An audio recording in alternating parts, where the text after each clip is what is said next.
Com pouco mais de 120 anos de idade, Belo Horizonte foi uma das primeiras cidades planejadas do Brasil e é uma síntese principal vitrine da cultura gastronômica de Minas Gerais. A nossa cozinha já é famosa em todo o país e até no mundo, e agora pode nos render o título de Cidade Criativa da Gastronomia pela Unesco. O caderno de receita pega carona nessa candidatura para investigar a vocação gastronômica que está na cultura de BH e do nosso estado.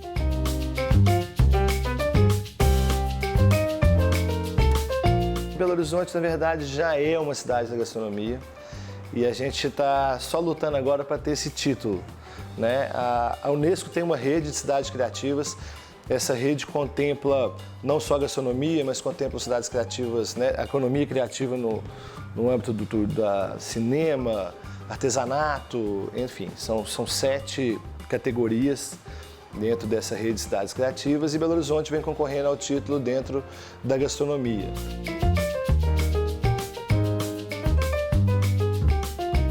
A gente vem defendendo que Belo Horizonte é a síntese da culinária mineira, essa culinária tão rica, né? tão famosa aí mundo afora.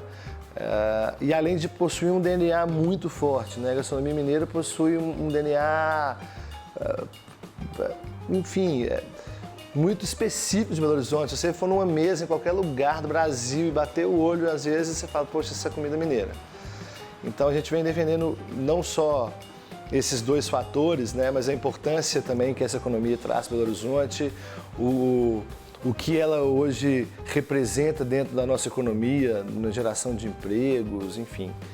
Então a gente está muito animado para ter esse reconhecimento, né, da Unesco, que também é tão importante para o turismo e para a imagem de Belo Horizonte.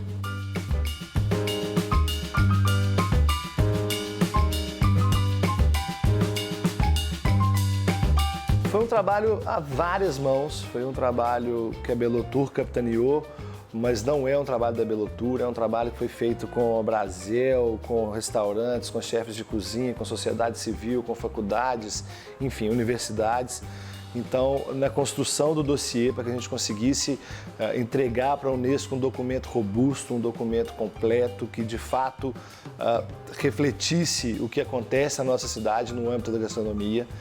Então esse trabalho foi um trabalho conjunto, houve todo um apoio, né, da cidade como um todo, blogueiros, imprensa, enfim, que foi muito legal, né? E como eu disse, a gente vem defendendo né, muita coisa, um dossiê, putz, são muitas páginas, mas eu acho que, num geral, a gente vem defendendo essa linha do DNA muito autoral, da importância que a gastronomia representa para o mineiro e para o belo-horizontino, o fato de Belo Horizonte ser a síntese dessa gastronomia do nosso estado, né? Eu acho que são os 3 fatores que a gente tentou pautar mais, além do que economicamente a gastronomia representa na nossa cidade, que são números muito importantes, né, para a nossa economia.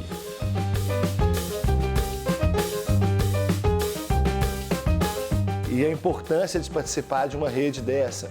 Hoje nós temos 180 cidades, 72 países participando dessa rede, né, de cidades criativas, então existe toda uma troca de informações, de experiências. Então para a gente seria muito importante ter esse reconhecimento, participar dessa rede e poder mostrar aí para o mundo todo, né, a potência que é a nossa gastronomia. A Cantina do Lucas já tem quase 60 anos. Ela foi inaugurada no edifício Maleta um ano após a construção do prédio e tornou-se um dos grandes redutos da boemia da cidade. Por causa da história e da boa gastronomia, a Cantina do Lucas foi tombada em 97 como Patrimônio Histórico, Artístico e Cultural de Belo Horizonte. Antônio, para começar a nossa conversa, você tem 20 anos de Cantina do Lucas, né? Qual que é a história aqui do restaurante? Bom, a cantina, você vê que tem 57 anos, uma cidade que tem 120, quer dizer, quase metade da história de Belo Horizonte, né? Uhum. Ela tem vários fatores, né, para chegar a esse ponto, né? A cantina foi tombada pelo patrimônio cultural por uma série de fatores, né? Como restaurante você tem que ter uma boa cozinha, um bom atendimento, mas foram uma série de coisas que ela chegou a ser tombada, principalmente pelos clientes que frequentavam aqui. Quem que frequentava e frequenta aqui? Bom, naquela época, né, na metade do século passado, que foi em 1962 que foi fundada, a vida boêmia e cultural girava no centro de Belo Horizonte, né? não existia a região do Savassi, não existia quase nenhum restaurante fora da Contorno. Então, existiam os cinemas de rua, né? Não existia shopping. Então, a imprensa oficial aqui do lado, o Estado de Minas, que era, né, o jornal da época. Então, eles criaram até um termo maleteiro, quer dizer, à noite todo mundo se encontrava no Maleta. Né? E a cantina, como foi fundada logo depois da inauguração do Maleta, foi que aglutinou todo esse pessoal. O pessoal, na época, todos os historiadores, né, os escritores, trabalhavam na imprensa, ou na imprensa oficial, e eles vinham à noite aqui. O pessoal de teatro, o pessoal de cinema, né? Então, era um lugar que criou-se todo esse... virou um ícone da boemia em Belo Horizonte. Quem é que vem hoje? O público mudou ao longo desse tempo todo ou as pessoas que continuam vindo aqui são os artistas, os intelectuais? Todos ainda continuam ainda, sabe? A gente tem o prazer de... Outro dia teve um estudante de teatro, estava em São Paulo, teve como Fernando Montenegro, falou assim, tem um restaurante de Belo Horizonte que eu sempre vou lá quando eu faço questão de ir lá, porque a cantina, ela sempre teve muita ligação com a cultura, né? Foi talvez um dos pioneiros em fazer apoio cultural para o pessoal de teatro, para o pessoal que vem, os da cidade e os que vêm de fora. Então a gente sempre teve esse contato com eles. Agora, houve mudanças, quando, por exemplo, assim, vieram para Belo Horizonte todo aquele self-service, comida a quilo, né? Aí o Edmar, para concorrer com ele, criou os Luquinha, que são pratos menores, pratos individuais. Então houve essas mudanças.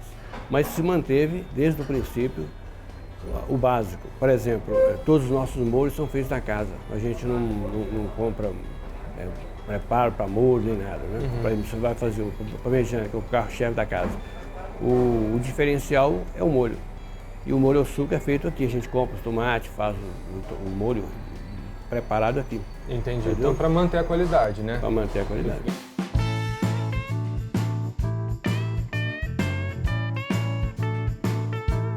O cardápio de vocês é até bastante extenso, né? Quais que são os que mais saem? Os mais famosos aqui da casa? Aqui, os mais famosos que estão aí desde a inauguração do restaurante é o filé parmegiana, o talarinha parisiense, o filé cubana, entendeu? São pratos que... E tem uns pratos mais novos que eu falo assim de uns 10 anos para cá, 15 anos para cá, né? Tem o filé molho de jabuticaba. Esse é o que eu peço toda vez que eu venho aqui. Tem um salmão, pomodoro, né? O bacalhau Mares do Norte, são pratos que tem o tempo de saída também. Uma história também interessante relacionada aqui à Cantina do Lucas é o garçom, o seu Olímpio, né? Que está até no Guinness Book como garçom em atividade, com mais tempo em atividade, né? Quem que era o seu Olímpio? O Olímpio foi um garçom que trabalhou durante 40 anos aqui, né? Ele é espanhol de nascimento, né? Veio fugindo da Guerra Civil Espanhola para cá com a família, em Santos. Ele era tão velho que chegou a conhecer Santos Dumont. Trabalhava com 12 anos de idade lá como assessorista no hotel onde morava o Santos Dumont, onde depois apareceu o suicídio dele. Então, inclusive, um livro sobre a história do Santos Dumont aparece o Seu Olímpio. E ele, a vida toda, ele trabalhou em cassinos, entendeu? Ele só gostava de trabalhar à noite. E quando fechou os cassinos, coincidentemente já estava inaugurando a cantina, tinha vindo para Belo Horizonte para trabalhar em cassino. Aí veio trabalhar com a gente. Trabalhou aqui durante 40 anos. Ele tinha umas peculiaridades, que ele era comunista, né? De carteirinha e era um cara muito culto para a profissão que existia, né, naquela época, entendeu? Que eram pessoas mais simples, trabalhavam em restaurantes, essas coisas. E ele então era super querido do pessoal, naquela época brava, né? Da ditadura, naquela época da repressão. E ele conhecia, porque ele trabalhava à noite, toda vida trabalhando à noite, conhecia todo mundo que era da repressão, e ajudava muito o pessoal. Então ele era super querido, inclusive tem até um prato aí, que é uma homenagem a ele. Qual que é o prato homenagem a ele? É o filé Olímpio. Filé Olímpio, filé fatiado, molho da casa, arroz com açafrão e champignon, batata palha e brócolis. O que é esse molho da casa? É um molho roti, né? Mas com mais alguns preparos. Entendi, mas não pode contar não, segredo.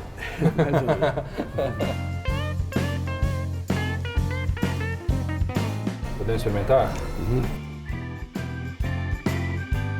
Arroz com açafrão, batata palha feita na casa, brócolis, molho da casa, filé fatiado. pode perder a qualidade, né? Tanto tempo de história, se perder a qualidade. Com certeza, só a tradição não segura um restaurante, né? Muito bom, muito bom. Obrigado. Não.